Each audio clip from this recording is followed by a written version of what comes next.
நீங்க ஒரு 18 வயசுல இருந்து ஆரம்பிச்சு 40-45 வயசு வரைக்கும் அவரோட ஃபேன்ஸ் இருக்காங்க. நீங்க வெறுமனே 18-25 பேசிட்டு இருக்கீங்க. நோ, 80s கிட்ஸ் எல்லாம் ஒரு ஃபேன்ஸ் தான். 80s கிட்ஸ் வளரும் போதே அவங்க 80s கிட்ஸ் எல்லாம் விஜய் வரும்போது 90s நடிச்சிட்டு இருக்கும்போது அவங்க டீனேஜ். இவர் படத்தை பார்த்து அவங்க லவ் பண்ணவே ஆரம்பிக்கிறாங்க.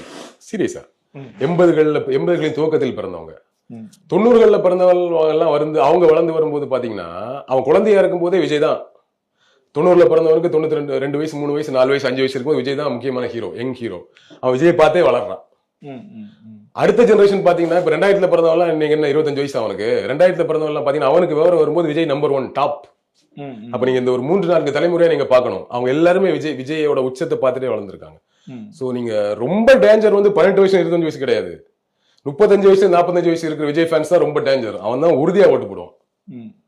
இவங்க அந்த ஏரியாவே மிஸ் பண்றாங்க மற்றவங்க எல்லாரும். நோ, 35 வயசு முதல் 45 வயது வரை இருக்கக்கூடிய விஜயோட ரசிகர்கள் இந்த வாரம் ரொம்ப சீரியஸா இருப்பாங்க. அதுலயும் குறிப்பாக அந்த ஏஜ் இருக்கக்கூடிய பெண்கள்.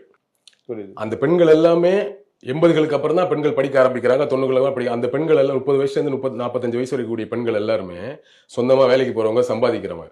கணவன் சொல்ற கட்சி ஓட்டு போட வேண்டிய அவசியம் கிடையாது. அப்பா சொல்லக்கூடிய கட்சிக்கு ஓட்டு போட வேண்டிய அவசியம் கிடையாது. போயாண்டுருவாங்க. இன்னொன்னு அப்படியே சரின்னு சொல்லி அவங்க போய் விஜய் ஓட்டு போட்டு வந்துருவாங்க. உங்களுடைய மனைவி உங்களுக்கு தெரியாமலே விஜய் ஓட்டு போட்டு வந்துருவாங்க. அவருடைய ஒய்ஃப் கன்ஃபார்மா விஜய் ஓட்டு போடுவாங்க. ஆமாவா இல்லையா? இதுதான் எதார்த்தம். அப்ப அந்த 35 வயது முதல் 45 வயது வரை இருக்கக்கூடிய பெண்கள், ரொம்ப குறிப்பா ஆண்கள், அந்த ஏரியா ரொம்ப ரொம்ப டேஞ்சர். அந்த ஏரியா தான் பெரிய வாக்கு சிதற போகுதா நான் புரிஞ்சு வச்சுக்கிறேன். பார்க்கலாம் அப்படின்னு.